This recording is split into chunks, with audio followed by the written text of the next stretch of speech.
Kismaros, Hongrie, le 7 mai 2011, à 50 km de Budapest, on a fêté les 20 ans du dispensaire du monastère cistercien à quelques pas de la gare.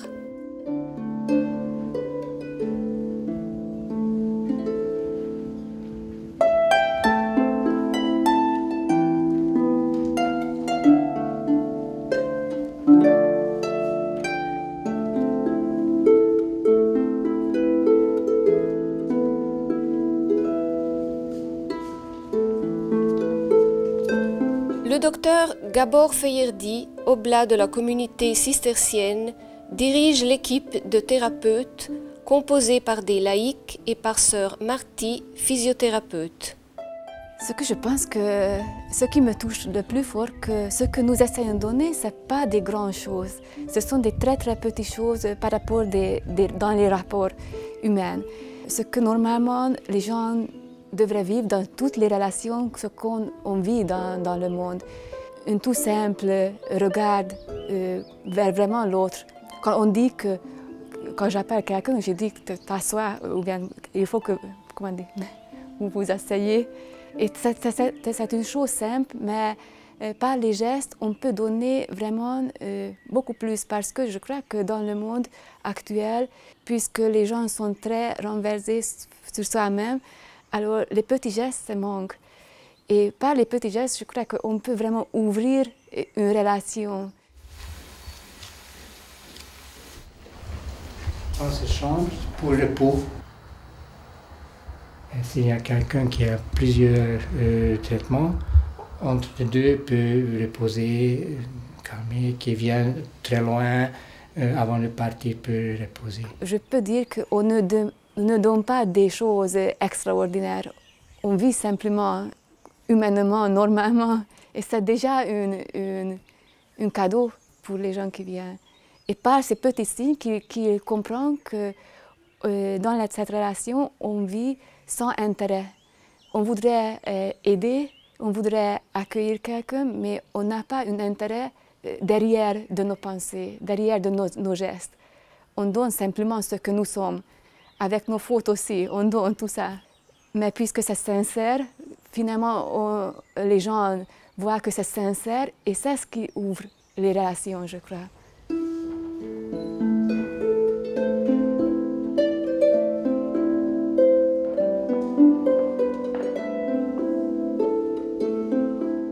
Une fête intitulée par la communauté « Journée d'action de grâce » parce qu'après 20 ans d'existence du dispensaire médical, le sentiment que l'on respire est celui de la gratitude vécue dans la foi. Une foi qui a dû être cachée pendant de nombreuses années sous le régime communiste. Puisque notre communauté est née dans les années 55, et c'était vraiment le commencement de persécution, alors ce qui est à l'origine de la vie, pas comme ça la vie cistercienne, mais un peu que vivre selon la règle de Saint-Benoît dans les circonstances à l'époque.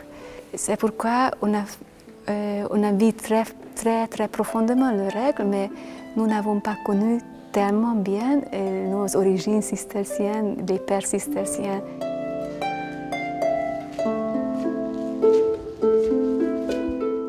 Mère Agnès, fondatrice de la communauté, plusieurs sœurs et père Edmond, père spirituel de la communauté cistercienne, ont passé plusieurs années en prison.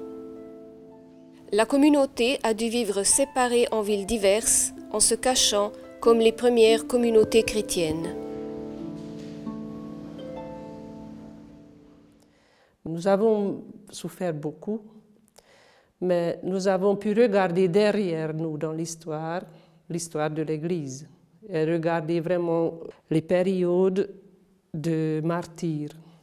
Par exemple, quand la communauté a commencé à vivre, on a lu toujours les actes des premiers martyrs pour préparer notre vie, parce qu'il y a aussi une persécution. Il y avait la persécution en 1955, quand la vie commençait. On peut mettre une analogie de période de souffert de l'Église, qui a souffert beaucoup dans l'Église, et ça donne beaucoup de force. Et en plus, ça relativise les choses, parce que ce n'est pas nous seulement qui nous souffrons. Et si nous acceptons ça, que c'est notre vie, c'est autre, à cause de l'autre, avec majuscule, nous pouvons accepter notre vie souffrante. Mais on a dit toujours que nous portons sur notre dos le cloître, comme ça, que ça dépend de nous, comment on réagit, comment on vit, qu'on peut vivre dans l'atmosphère de prière, même si on n'a pas dans un monastère de...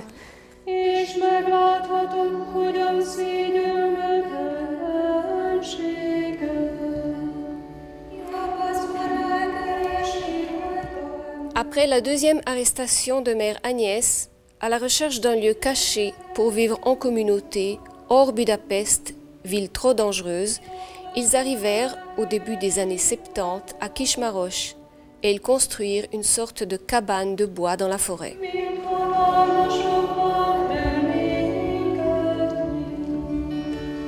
Alors on dit que c'est la première monastère. Tout en cachette. Oui. Et dedans, on peut dire qu'il y avait tout. Il y avait une église, entre guillemets, une petite chambre qu'on a utilisée comme l'église pour prier. Il y avait un dortoir, mais dans un autre moment, c'est devenu la cuisine, dans un autre moment, c'est devenu la réfectoire. Ça changeait tout le temps, mais il y avait tout dedans. C'est très petit. Il y avait de temps en temps quand 10, 12 personnes habitaient dedans pendant quelques journées, mais quand on raconte, on a dormi comme ça, oui, à côté d'autres. Alors c'est un petit coin, un cœur ici. Hein, oui. Et quand on a fait, moi je me souviens quand je suis entrée dans la communauté, on a fait de l'adoration dans cette petite cabane. Il y avait la petite chapelle. Il y avait 2 personnes qui ont pu être vraiment devant, mais autour de la mur, tout le monde était devant l'Eucharistie. Alors pour moi c'était très beau que même si on ne voit pas par les murs, c'est l'adoration. Parce que c'est plus fort la présence de Christ.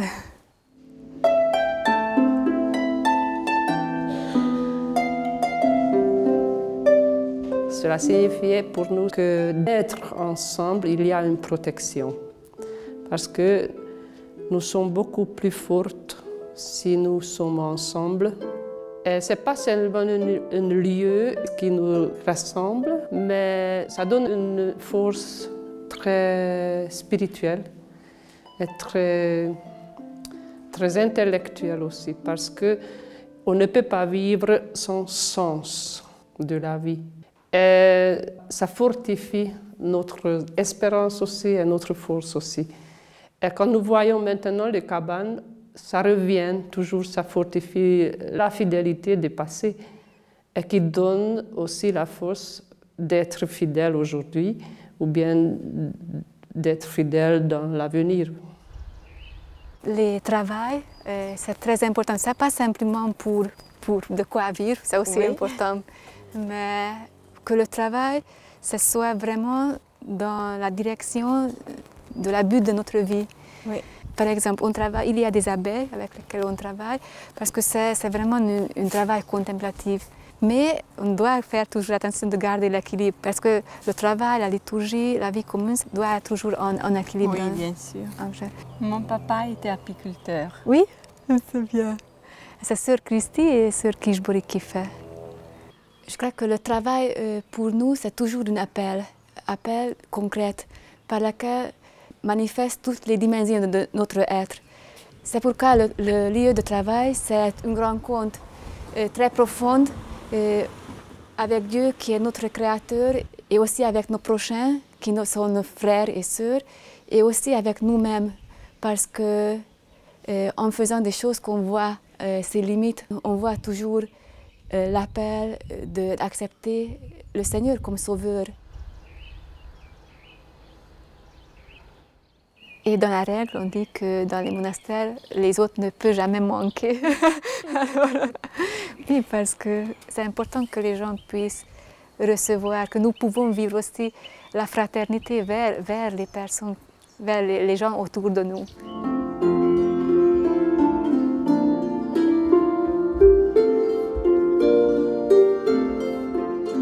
travail principal de sœur Marty s'effectue dans le dispensaire médical avec l'équipe de thérapeutes et les patients qui sont, en tout premier lieu, accueillis en tant que personnes et non comme malades. Et c'est ça qui change complètement l'atmosphère que l'on respire en entrant dans ce lieu de soins très spécial.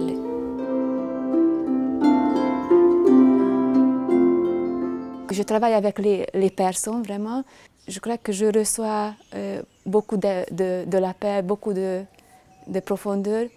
Aussi dans la joie quand je touche la joie de guérir, d'aider dans la guérison de quelqu'un. Mais aussi dans la souffrance quand je dois accompagner des personnes avec qui on ne peut pas arriver pour guérir.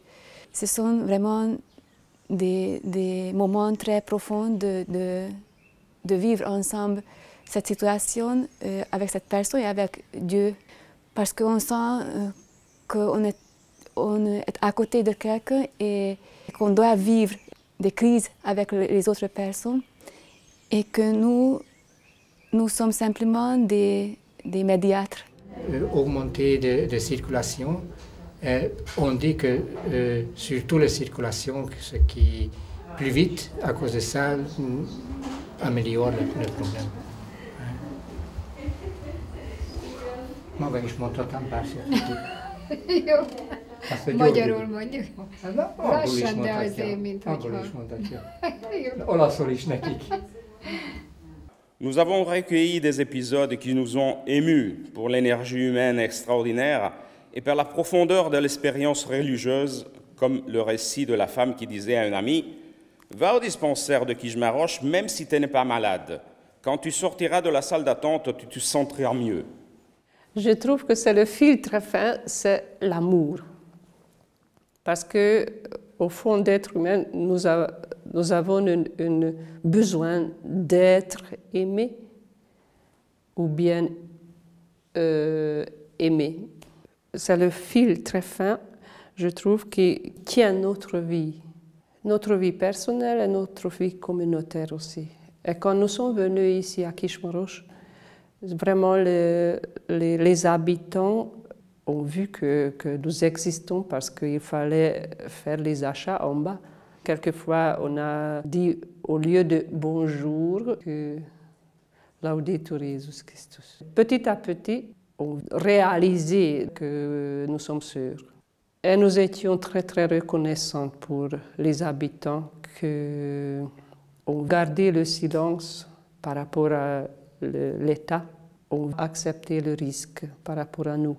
Et quand le temps a changé, la vie politique a changé, nous avons voulu remercier les habitants. Mais de dire merci, il faut dire comme l'autre peut comprendre, dans la même langue où on comprend. Il faut être attentif encore, deuxième chose, que c'est les signes de temps. Ainsi, les sœurs ouvrent le dispensaire médical de Kishmarosh en 1991, plusieurs années avant la construction du monastère, par reconnaissance envers le village, mais aussi en sachant recueillir les signes sur leur parcours. La rencontre avec le docteur Gabor, disponible à se lancer dans une nouvelle aventure en risquant pour sa carrière professionnelle, et le diplôme de physiothérapie de sœur Marty. C'est toujours une grande richesse de rencontrer et accepter l'autre comme il vient, parce que tout le monde porte des grandes valeurs, des grandes richesses, et quand nous accueillons la personne tout entière, alors nous, en donnant quelque chose, on reçoit beaucoup plus qu'on peut donner. Comme ça, comme dans la centre de la vie, c'est le Christ, et que nous tous qui sont serrés dedans, oui, ça fait nous monter vers le ciel, parce que comme ça que le toit peut rester. Parce que normalement, il a fallu faire un pilier ici, mais on n'a pas choisi ça, on a choisi que ça monte vers l'eau. Et que nous sommes réunis autour de Christ. Et que si une manque, ça perd l'équilibre. Alors on peut faire vivre cette vie tous ensemble. Parce que dans la vie cistercienne, la vie commune, c'est très important. C'est le lieu où par lequel nous pouvons aller vers le Seigneur. Par les fenêtres, on voudrait un peu faire voir la Trinité. C'est les 3 fenêtres voilà. qui évoquent la Trinité. Et la Trinité, c'est la communion.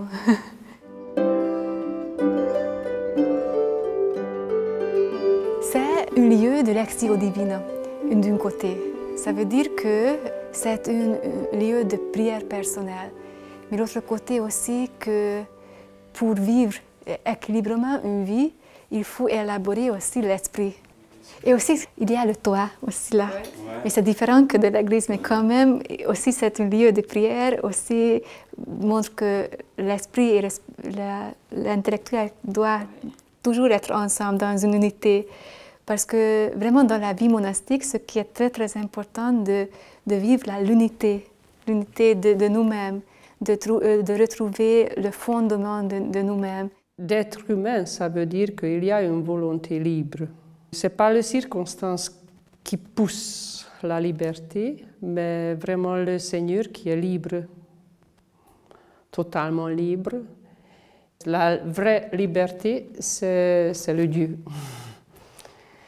Et c'est pourquoi il y a une raison, comme avec une guitare, il y a les cordes, les accords, et il y a la caisse. Et si on fait un petit geste avec les cordes, il y a une résonance. Et je trouve que c'est un très très grand désir d'être libre. C'est au fond de notre cœur humain, il y a. Et c'est une résonance vers quelqu'un qui est libre.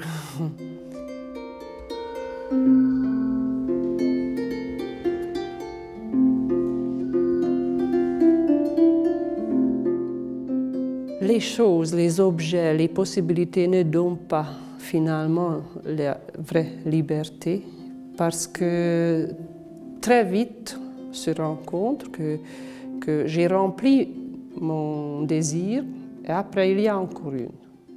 J'ai quelque chose et je veux encore plus. J'ai encore plus, j'aimerais encore plus. Ça veut dire qu'il y a un désir infini en nous.